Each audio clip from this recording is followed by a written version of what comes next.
Thank you for choosing Tropical Smoothie. Yeah, can I get a what's it called? Triple berry oat, Triple berry oat, okay. and that's it. Alright, it'll be 570. Thank you. Thank you. So we live in a world where we use the words love and hate very loosely. For example, I love the tropical smoothies. I get the triple berry oat and it's so good. But I hate olives. They're disgusting. Or you may say I love dogs and I hate cats, or I love Marvel movies but I hate chick flicks. Right? We all have our different opinions, right? We live in this love-hate culture. But we really love the idea of love. I mean, if you think about any movie out there, there's gonna be some kind of love story in it. Or probably the top songs on the charts have to do with love, right? Did you know that Americans spend $20.7 billion just on Valentine's Day?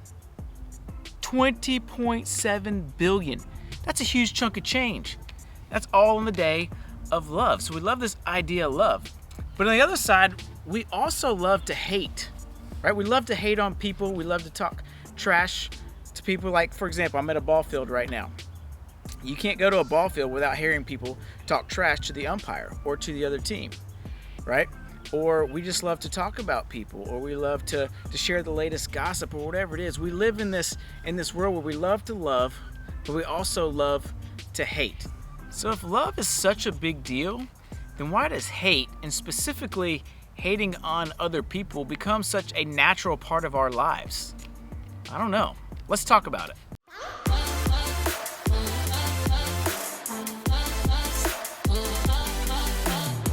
Now, there's a lot of ways that we could talk about hating on people, but for today, I want to talk about gossip. And now, before you think that, oh, I don't really do that, but I know people who do, and they do it all the time, and we know those people and who they are. The reality is, if we look in the mirror, we all do this to some form or extent, right? And I don't really understand why we do it. Like, our time is precious. And though, yes, we have a lot of time right now stuck in quarantine, but usually our lives are very busy. So why do we spend so much of our life talking about other people? Well, I think there's probably a few big reasons. I mean, one of them is just our insecurities, right? If I can make fun of somebody else, or if I can talk about somebody else, that's gonna make me look better, and it's gonna take the spotlight off of me.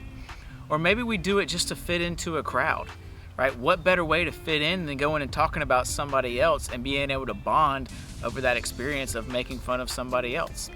And there's so many different reasons that we could think of. And this isn't something that just teenagers do. This is something that kids do and parents do. It has become this naturally accepted part of our culture. I mean, think about it. You have celebrities who all they're known for is just being gossiped about. They don't even do anything famous. That's just all they are. Or there's talk shows and podcasts and YouTube channels just about gossip. So how did gossip become such a big deal in our culture? You see, everyone knows gossip is a bad thing when it's about them. But in this culture there, everybody loves to hate on other people and on their ideas. How do we even stop? Well, I think the answer lies in something Paul said thousands of years ago to this church in Ephesus that still applies to us today.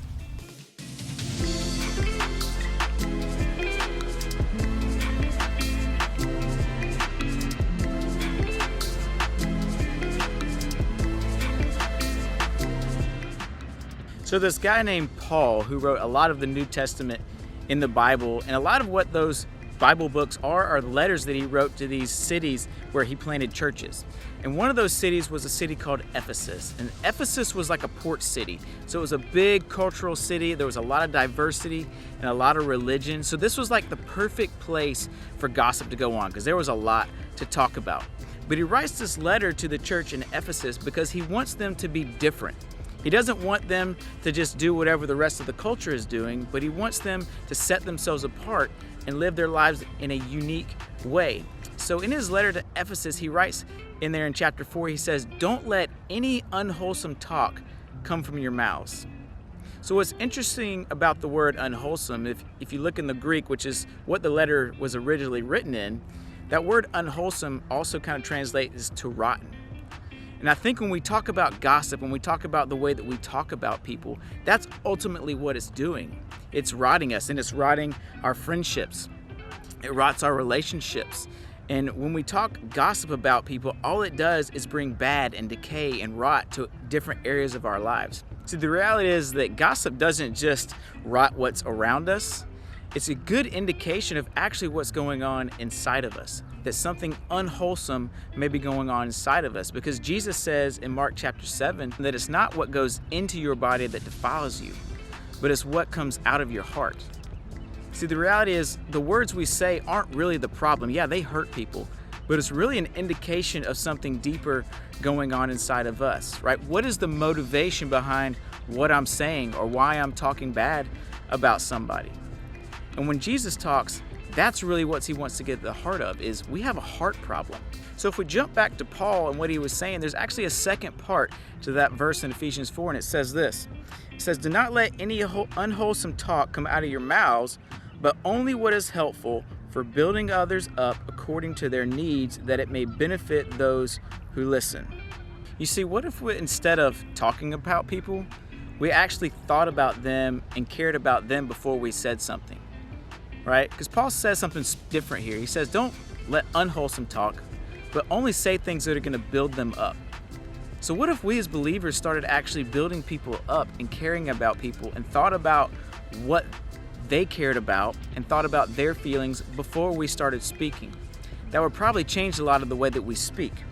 Because what you say to others actually says a lot about you and who you are. So if you think about it, we all have this choice to make in how we interact with people and how we treat people and what we say to them. And I can choose to whether I'm going to be somebody who's all about love or if I'm going to be somebody who loves to hate. We all have that choice to make. And what Paul's saying here is like, look, what do you want to be known for? Let love be what you're all about. Like, what if we actually did what Jesus said was the greatest commandment and actually loved people? Now here's the deal, that doesn't just start with words. It actually starts with us caring about people first, and then that transfers into words. But when we're being honest, it's very difficult to do that because we want to be smart, or we want to be cool, or we have these other different filters that run through our mind before we say something.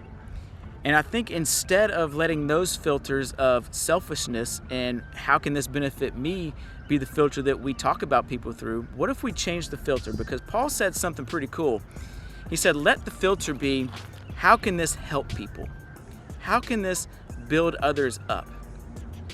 And what would change if I started making that the filter that I talked about people with? How would that change my relationships? How would that change my friendships? How would that change the way that people view Christians? Because let's be honest, a lot of Christians are not viewed under the filter of love. We're looked at more as judgmental and don't really care about other people, when that's the exact opposite of what God called us to be. See, Jesus came not so that we could hate on people, but he came so that we can love on people. You want to be somebody who's known for loving people and caring for people, not the person that nobody wants to come around because they know that you're always going to throw a jab or trash talk. Listen, I get it. Trash talking can be fun at times, but the reality is oftentimes there's truth built into those, and it ends up hurting people, even if they don't think it does. So here's my challenge to you this week. How can you be about love? Because at the end of the day, you have a choice. And what do you want to be known for? Do you want to be known as someone who loves, or as someone who loves to hate? Ultimately, as believers, that should be an easy choice. Let's be all about love.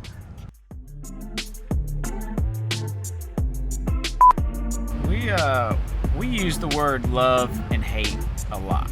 Like, I'm sorry? oh, I'm sorry. He thought I was talking to him.